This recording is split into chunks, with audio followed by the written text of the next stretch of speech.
Guys, আজকে তোমাদের সাথে আমি শেয়ার করবো চিকেন নাগেটস রেসিপি। এই জন্য আমি ফার্স্টে দেখছো যে নিয়ে নিছি হচ্ছে চিকেন কিমা, অ্যান্ড দেন আমি ব্রেডগুলোকে খুব সুন্দরভাবে কুচি কুচি কুচি করে নিব। এটা হচ্ছে করতেছি মেনলি ব্রেড ক্রামস আমি বাসায় বানাবো, দ্যাটস ওয়াই। না, ব্রেড ক্রামস, হ্যাঁ ব্রেড ক্রামসই বলতে পারো। অ্যান্ড দেন এটা খুব সুন্দরভাবে ব্লিন্ড করে আর কি বানিয়ে নিবা ব্রেড ক্রামসগুলা। আর তারপর হচ্ছে আমি ওই ব্রেড ক্রামসগুলোকে মেনলি চিকেনের মধ্যে দিয়ে দিব।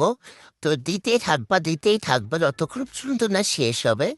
যাই হোক, তো আমি দিয়ে নিলাম যে ব্রেড ক্রামসগুলো চিকেনের মধ্যে। আর হচ্ছে এটা আমার মতো করে রেসিপিটা আমি তোমাদেরকে দেখাচ্ছি। যাই হোক, তারপরে যে ঝালের গুঁড়া দিয়ে দিলাম, চিনি দিলাম, অ্যান্ড দেন লবণ দিলাম, তোমাদের স্বাদ অনুযায়ী দিবা তোমরা। দেন হচ্ছে দিয়ে দিলাম আদা বাটা রসুন বাটার হ্যাঁ, দিয়ে তারপরে দিলাম টক দইটা দেওয়ার পর দিলাম লেবুর রস, অ্যান্ড দেন দিলাম সয়া সস 2 চা চামচের মতো।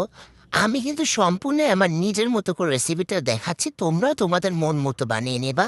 অ্যান্ড দেন আমি 2 চা চামচের মতো টমেটো সস দিয়ে সব কিছু একসঙ্গে মিক্স করে একটা ডো টাইপের বানাই নিচ্ছি, তোমরা দেখতেই পাচ্ছ।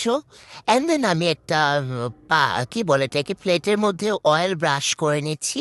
অ্যান্ড দেন যে ডোটা, চিকেনের যে খামিটা, মানে কি বলে এটাকে, যাই হোক এটা খুব সুন্দরভাবে তোমরা আর কি বসায় দিবা একদম সুন্দরভাবে সমান করে।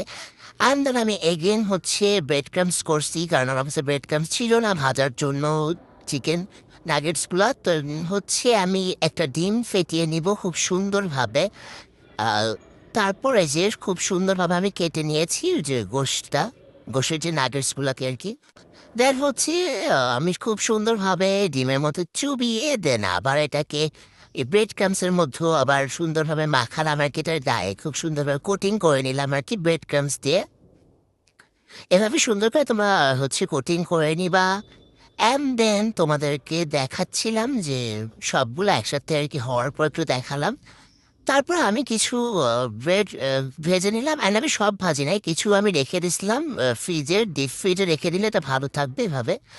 তারপর হচ্ছে তোমরা দেখতেই পাচ্ছ একটু বেশি ভাজা হয়ে গেছে বলে, বাট এটার টেস্ট অসাধারণ হয়েছিল ভাই, তোমরা এটা ট্রাই করো। অবশ্যই ভালো থাকবে সবাই, আল্লাহ হাফেজ।